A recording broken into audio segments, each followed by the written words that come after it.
Hello दोस्तों, मेरी कहानी वाले चैनल पे आप सबका स्वागत है। तो दोस्तों, हमारी आज की कहानी कनार शर्मा जी द्वारा लिखी गई है। समय बदलते देर नहीं लगती बहू। भैया, मुझे बेटे की शादी का सारा डेकोरेशन ताजे फूलों का चाहिए। तुम लोग प्लास्टिक के फूल लाकर नहीं लगाना और रोशनी इतनी करना कि सारा शहर देखे। वह फोन पर डेकोरेशन वाले को समझा रही थी। आज आबाजी बहुत खुश हैं। उनके बड़े बेटे की शादी तय हो गई है। इधर रितिका भी फूले नहीं समा रही थी। अब घर में भाभी आ जाएगी जो उसकी पक्की सहेली बन जाएगी, बहुत प्यार से रहेगी। ये सोच सोचकर ना जाने कितने ख्वाब बुने जा रही थी। धीरे धीरे शादी की तैयारियां भी शुरू हो गई। आज आबा जी ने रुचि की माँ से पूछकर सब कपड़ा गहना आदि की सूची बना ली और बोली, लहंगा तो हमारी तरफ से दिया जाएगा, तो रुचि को रितिका के साथ भेज देंगे। उसे जो पसंद आए वो लहंगा हम उसे दिला देंगे। तभी रुचि बोली, नहीं माँ, लहंगा तो मैं डिजाइनर लूंगी, जिसके लिए मुझे दिल्ली जाना पड़ेगा और फिर रितिका वहां जाकर क्या करेगी, उसका समय भी बर्बाद होगा। एक काम करते हैं, मैं अपनी सहेली को ले जाऊंगी जो दिल्ली में ही रहती है, और वैसे भी आप लोग यहाँ 2-4 हज़ार का लहंगा खाएंगी। मेरा लहंगा तो 1 लाख से नीचे का नहीं होने वाला, इसीलिए आप लोग मेरी शॉपिंग की टेंशन ना लें तो ही ठीक रहेगा। अपनी होने वाली बहू की बात आबा जी को कुछ अच्छी नहीं लगी, मगर फिर भी नए रिश्ते थे इसलिए चुप रह गई। फिर धीरे से बोली, ठीक है बेटा, शादी तुम्हारी मर्जी भी तुम्हारी चलेगी। बेहद तो हम बस चाहते थे। आगे कुछ बोलती उससे पहले ही रुचि बोल पड़ी, आंटी जी, चाहते तो मेरी भी हैं, इसीलिए मुझे भी अच्छा लगेगा अगर आप मेरी बात मान लेती तो। आबा जी ने हाँ में सिर हिला दिया। एक दिन आबा जी सम्मान की तैयारी करते करते अपनी बेटी रितिका से बोली, बेटा, ज्यादातर सामान तो तुम्हारी भाभी ही खरीद रही हैं, मगर हमें सुहाग चूड़ा तो खरीदना होगा और हमें उसकी कलाई का नाप भी नहीं पता। एक काम करो, आज शाम को कॉलेज से सीधा उसके घर चले जाना और वहां से एक चूड़ी लेकर आना। रितिका ने चुपचाप अपनी माँ की बात मानते हुए ऐसे ही किया और उसके घर पहुंची। यहाँ पर उसकी अच्छी खातिरदारी हुई। अंकल आंटी ने उसे बड़े प्यार से बिठाया और चाय नाश्ता कराया। जब रितिका ने रुचि की माँ को बोला कि भाभी की चूड़ी चाहिए थी, आज मिल जाती तो हमें खरीदारी में आसानी हो जाती, तब प्रेमा जी बोली, हाँ बिल्कुल, उसके कमरे में चली जाओ और ले आओ, हम तब तक रसोई संभाल लेते हैं। रितिका इतने बड़े घर को देख सुकुचाई सी थी, फिर भी हिम्मत करके रुचि के कमरे में पहुंची। देखा तो कमरा कीमती वस्तुओं से सजा था। सुंदर गोलाकार पलंग, जिसकी शोभा महंगे गद्दे, चादर, तकिए के कवर बढ़ा रहे थे। अलमारियां जिनमें महंगे महंगे कपड़े टंगे झूल रहे थे। सब कुछ इतना आलीशान और सुंदर, जैसे कोई परियों का देश, जिसे देखकर रितिका की आंखें चमक उठी। तभी रुचि उससे बोली, कभी देखा नहीं होगा तुमने इतना आलीशान कमरा। जी भाभी, वो क्या कर रही हो? जब सुंदर है तो बोल दो। हाँ भाभी, आपका कमरा बहुत सुंदर है। अच्छा, कोई काम था? थोड़ी बेरुखी से रुचि बोली। अरे मैं तो भूल ही गई। हाँ भाभी, वो आपकी चूड़ी का नाप चाहिए था। तभी उसने एक सोने का कड़ा निकालकर उसके हाथ में रख दिया। अरे नहीं भाभी, सोने का नहीं, कांच की चूड़ी चाहिए। कांच की चूड़ी? वो तो मिलना बड़ा मुश्किल है। इसे ही ले जाओ, चाहो तो अपने पास ही रख लेना।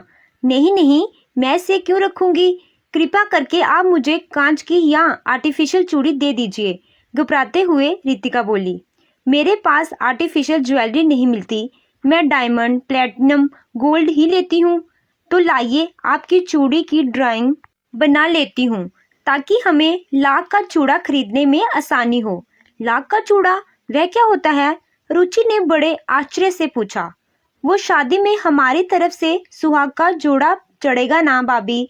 मतलब तुम लोग मुझे गोल्ड डायमंड नहीं देने वाले हो, नकली पहनाओगे? भाभी, वो सब मुझे नहीं पता, मैं तो माँ के कहने पर यहाँ आई थी। मैंने ये ड्राइंग बना लिया है, अब मैं चलती हूँ। इतना कहकर वह जाने लगी। अरे रुको, तुम्हें घड़ी पसंद आई है ना?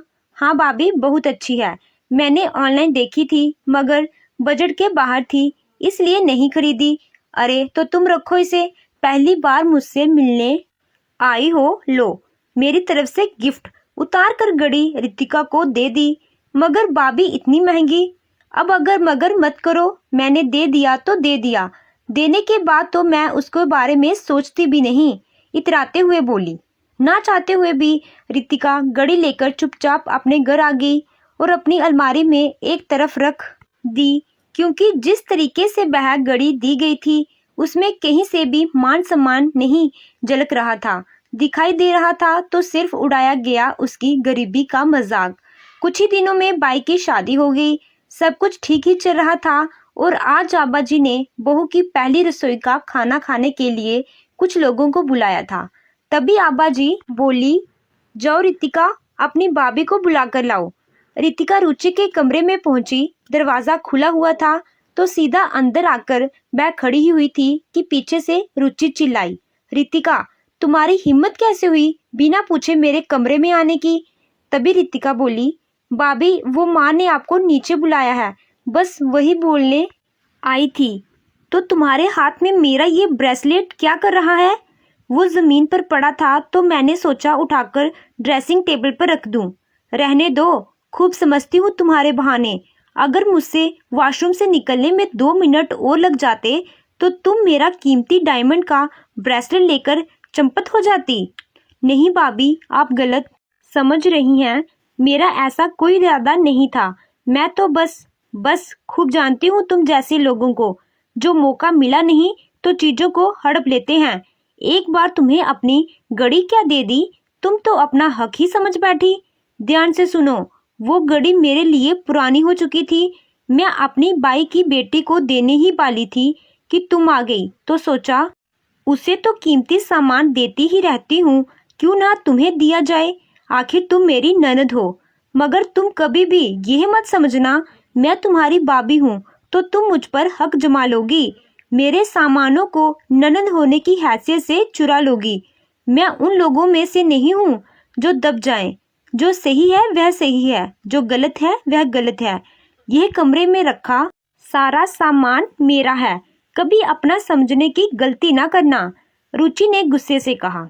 बेचारी रितिका अपना सा मुंह लेकर किचन में वापस आ गई। क्या हुआ बेटा, तेरी भाभी तैयार हुई या नहीं? उसने सारी बात छुपाते हुए माँ से कहा। हाँ भाभी बस आ रही है। रुचि की शादी कुछ दिन पहले ही हुई है। शादी के तुरंत बाद ही वह हनीमून पर चले गए थे, इसलिए उसकी पहली रसोई अभी तक नहीं हुई थी। तो सोचा क्यों ना बहू से कुछ मीठा बनवा लिया जाए, इसीलिए आबा जी बहू को बुला रही थी। इतने में रुचि भी वहां आ जाती है। बहू खाना बन चुका है, बस तुम हलवे में चीनी डाल दो और थोड़ा सलाद भी काट देना, और रितिका तुम्हारी खाना लगाने में मदद कर देगी, तुम बस अपने हाथों से खाना परोस देना। ताऊ जी बुआ जी का परिवार आया हुआ है, सबको अच्छा लगेगा। आबा जी की बात सुनते ही रुचि जोर से चिल्लाई, मम्मी जी मुझे समझ नहीं आता, आपको इतना एक्टिंग करने की क्या जरूरत है, और मुझसे साफ कह देती मैं पूरा खाना बना देती। हलवे में चीनी डाल दे, मैंने कुकिंग क्लासेस ली हुई हैं, मैं सब कुछ बना देती। पता नहीं आजकल की सासों को क्यों ड्रामा करना होता है। अरे मेरी माँ ने मुझे सब कुछ सिखाकर भेजा है, पर नहीं, सास को सारा क्रेडिट खुद ही लेना है। उसका कहना इतनी जोर से था कि बाहर बैठे सभी लोगों ने सुन लिया। आबा जी बहू की ऐसी बातें सुनकर सुन रह गई। उन्हें बिल्कुल भी उम्मीद नहीं थी कि नई बहू इस तरीके से उनकी बेइज्जती करेगी, वह भी परिवार के सामने। मगर बड़ी थी, बेटे की खातिर मजबूर भी थी, इसीलिए चुप रह गई और बाहर आकर सफाई में बोली, अरे अभी कुछ देर पहले ही वापस आई है, थक गई है, इसलिए थोड़ा चिड़चिड़ा गई। चलिए हम सब मिलकर खाना खाते हैं।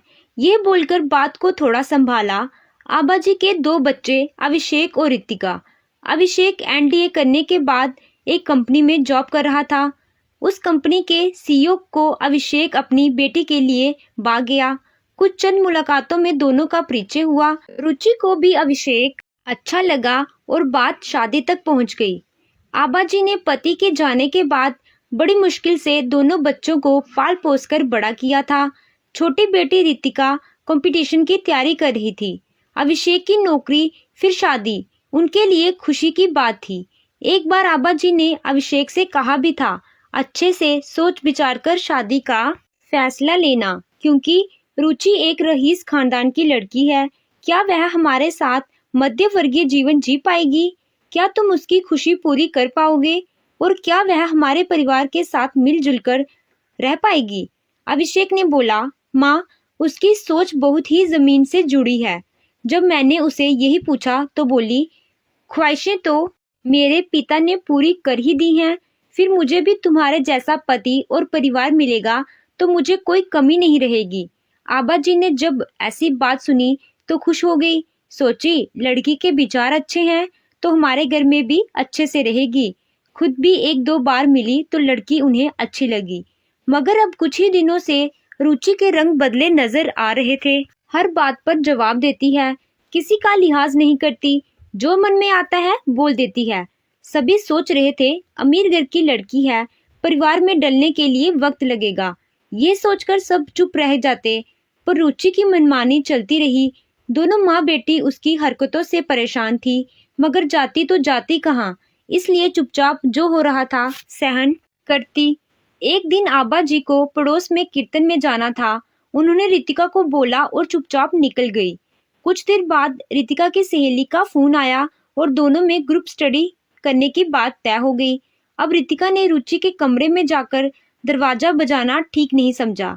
पता नहीं किस बात पर भड़क जाए, ये सोचकर वह बाहर से ताला लगाकर चली गई, क्योंकि दरवाजा अंदर से खोला जा सकता था, इसलिए चिंता भी नहीं थी।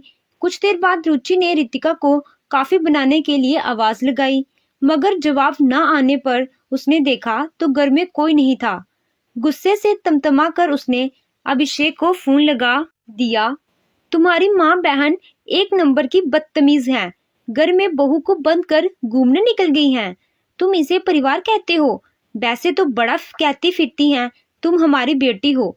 अब किसी ने भी मुझे बताना ठीक नहीं समझा, या फिर उन्हें इतनी भी तमीज नहीं है कि बताकर जाएं कहाँ जा रही हैं। अगर मुझे बताकर चली जाती तो मैं पैरों में बेड़ियां थोड़ी ना बांध देती। रुचि की बात सुन अभिषेक बोला, हम सबके पास चाबी रहती है। तुम्हारे आने से पहले हम कहीं भी जाते थे तो चाबी लगाकर चले जाते थे।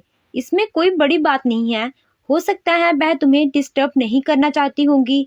बात को संभालते हुए बोला, ये इतनी बड़ी बात है और तुम दोनों को ही सपोर्ट कर रहे हो? मुझे तुमसे ये उम्मीद नहीं थी। गुस्से से ततमाकर बोली, अच्छा, मैं 1 घंटे में घर आ रहा हूँ, तब आराम से बैठकर बातें करेंगे। इतना कहकर अभिषेक ने फोन रख दिया। उसे पता था रुचि को बात का बतंगड़ बनाने की आदत है, जो कि कुछ ही दिनों में उसे समझ में आ गई थी। अब सारा समय वह यही सोचता रहा कि किस मुसीबत से कैसे छुटकारा मिलेगा। घर पहुंच पता नहीं कौन सी गाज गिरेगी। अभिषेक घर पहुंचा उससे पहले आबा जी घर में पहुंच चुकी थी और बहू की सारी शिकायतें सुन भी चुकी थी। मगर जैसे ही रुचि ने पति को देखा तो जोर जोर से चिल्लाने लगी। तो दोस्तों, आगे की स्टोरी आपको अगले भाग में देखने को मिलेगी। कहानी अच्छी लगी हो तो वीडियो को लाइक कीजिएगा, चैनल पे नए हो तो चैनल को सब्सक्राइब कीजिएगा।